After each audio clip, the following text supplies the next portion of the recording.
Each of us is different. We all want confidence, but we all have different lives to live. I would like you to think for a moment now about what you want confidence for. Take a moment or two to think about that. Where will you use it? What changes will it make for you as you are more confident? Let's take a specific example. Imagine a scene in your head now where you are totally confident. Imagine you are seeing a film right now of a time in the future when you're using your confidence to achieve something you really enjoy. Do whatever you would do if you knew you couldn't fail. Just sit back now and watch yourself achieving excellence. Notice how you look, the expression on your face, the light in your eyes. Notice the life, the grace, and the elegance in your movements.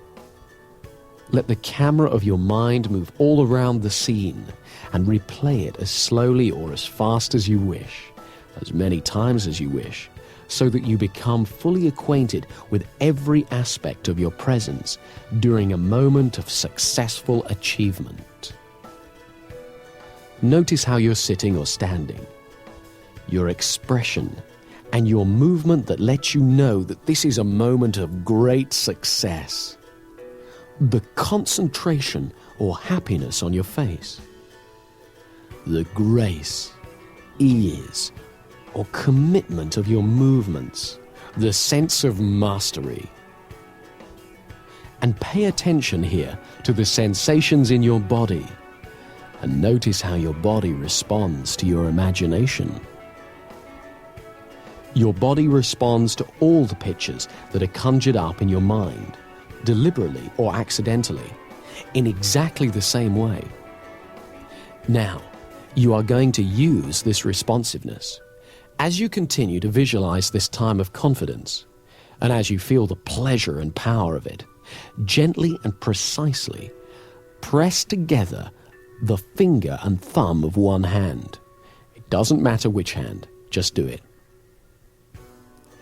Whenever you want confidence, whenever you need to be reminded of your powerful positive potential, repeat that exact same pressure with your finger and thumb, and recall this picture vividly and clearly to stimulate you to be fully in your own power and confidence again. By repeating this gesture every time you think of this image and feel these confident feelings, you are creating an association that will allow you to bring these feelings back whenever you want them. Don't underestimate the power of your mind here. Do this simple but powerful exercise and you'll find it gets easier and easier and more powerful every time. You see, the human mind works by association. When we've experienced two things together for a little while, one will automatically remind us of the other. This associational linking is very powerful. For example, I like traveling, so whenever I go to the airport, I feel that excitement, even if I'm just going to pick someone up. The rule is, repetition is the mother of success. So let's just repeat this mental visualization. Remind yourself of that picture of you being successful and confident. It doesn't matter if it's not very clear at first. Each time you do it, it'll improve. Home in on the part of it that makes you feel best. Magnify that part. Make it bigger, brighter, louder, bolder, brilliant, richer in your mind.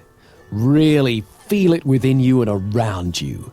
And when that confidence is at its peak, press your finger and thumb together again in exactly the same way as you did before. And say to yourself, I am confident. And then relax. You are making that finger and thumb pressure into a signal to your unconscious mind to call up that feeling of confidence and power within you. Practice this imagining for at least 3 weeks every day, and then whenever you feel challenged, you can repeat that exact same movement. Concentrate for a few moments and access your inner state of confidence. Do it 21 times in a row. Olympic athletes the world over have used exactly this technique to prepare to win their competitions. Now you can use it. You see, we're all born with confidence. Babies are confident. They cry and they expect to be fed. They explore and they have no fear. We all have the ability to regain the confidence we are born with. And one of the main things we have to do, which is ridiculously simple, is just to make room for confidence. People who've lost confidence feel fear, and so they often hurry to get past things or hang back and avoid them. They speak too little or too fast. And when they feel awkward because they're doing these things, they have a tendency to do them even more. To let ourselves feel confident, we need two simple qualities: patience and flexible thinking. A few years ago, I was giving a presentation at a conference. I was on a panel with two other speakers, and while they spoke, I was really enjoying relaxing and being a member of the audience. And so it came as a bit of a shock to me when I was called to speak. I went to the rostrum and looked out and saw a huge room full of people looking at me. All of a sudden, I felt my stomach tighten and my hands went clammy and started to tremble. I was very surprised because I'm used to appearing in public, so I wasn't expecting to feel anything like that. So what I did was nothing. I just stood there and I noticed my feelings. First of all, I noticed my breathing, and I got used to standing where I was. I thought for a moment about what I was going to say and how much I believed in it, and I accepted that my body was excited. I was excited. I didn't have to call it stage fright or lack of confidence. I was excited. And that added a spark to my presentation.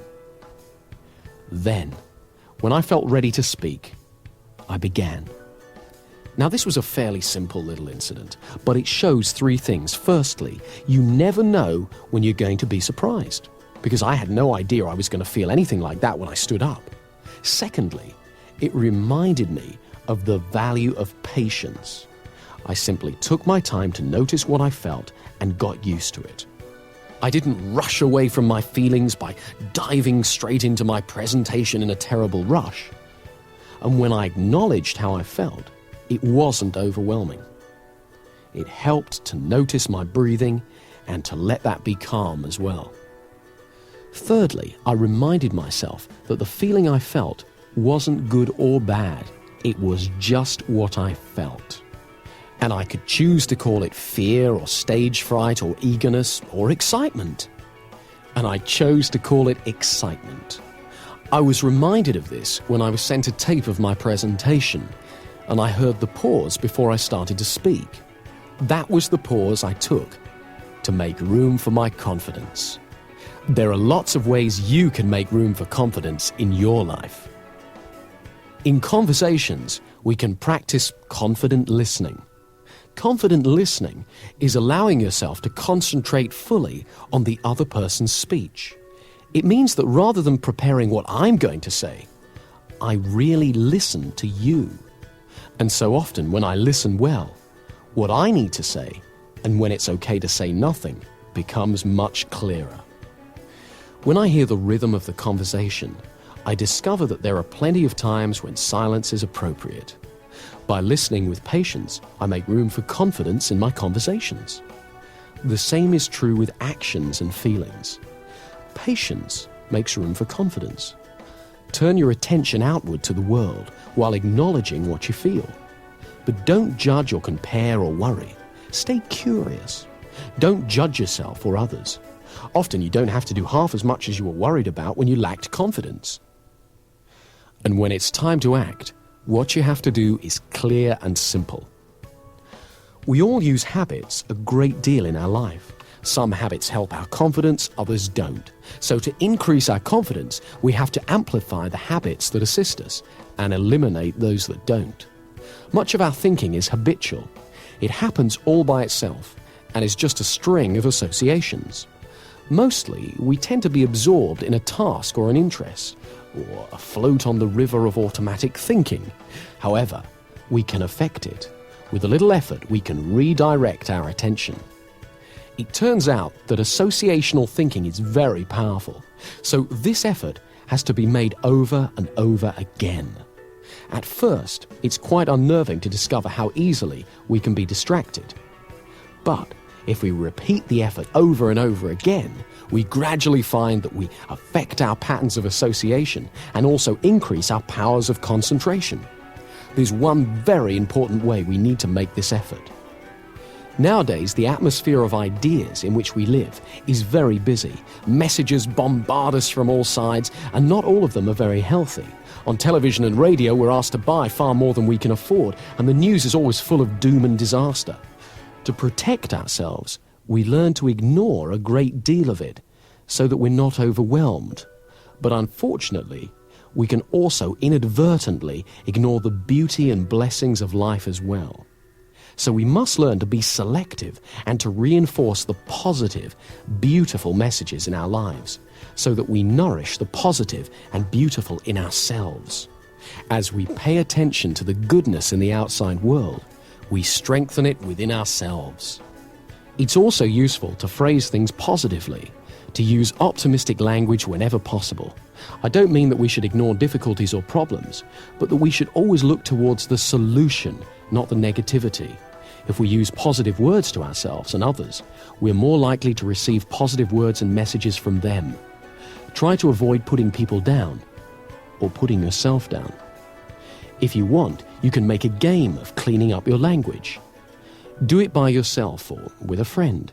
Watch out for negative phrases like, I can't, or I shouldn't, or I'll never, or I'm just not very good, or starting sentences with but or no.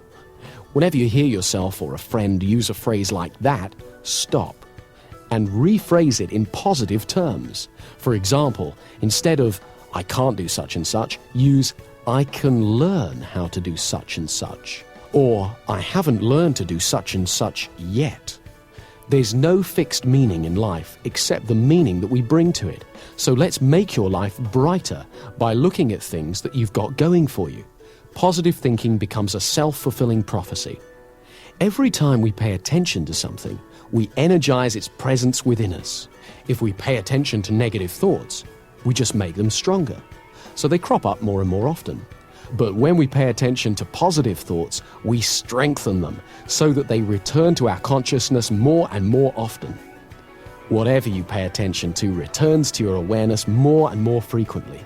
So it's vitally important to acknowledge and concentrate on your successes, great and small, and what's really healthy and rewarding around you.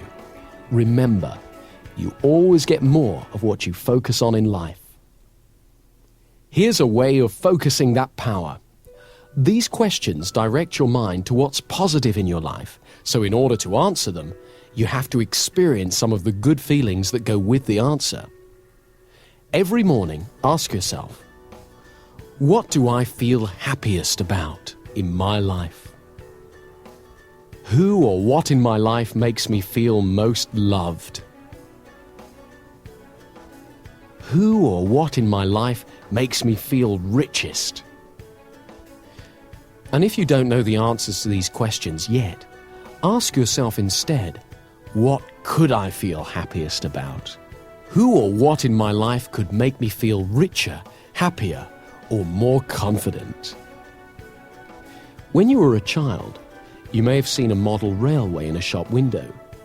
The train would go round and round the window, across the front and into a tunnel, and then out of the tunnel on the other side, across the front of the window, back into the tunnel, and so on. The conscious mind is a bit like the window. We see the train of our thoughts when it crosses the front of the mind, but the train carries on out of sight and pulls whatever we've seen through the tunnel, the unconscious mind. If we put positive thoughts onto that train when we see it, when it's in our conscious mind, it will automatically take them into the unconscious mind again and again. So whenever you think of yourself, think of your successful self, and the automatic, incessant train of our thoughts will take that positive picture of yourself to your unconscious, and slowly but surely, your fundamental view of yourself will improve, and it will become natural to think of yourself as successful, competent, and confident. Another part of making room for confidence in our life is accepting that there is risk. This may sound odd at first. After all, we often wish that we had so much confidence that we could avoid risk. But confidence isn't knowledge. If we know we can do something, we don't need confidence. We can just do it. We only have confidence if we are not entirely sure, not 100% sure of success, and yet we still have a go. That's the essence of confidence. When there's no risk, there's only certainty. Confidence only comes when there's risk. So we must embrace the risk, recognize it, and realize that it has a place in your life. In fact, it is because of the risk that you can value your achievements, because you achieve them in the face of risk. This is why you can feel good about every step on your path to confidence. Each step is a risk, however small.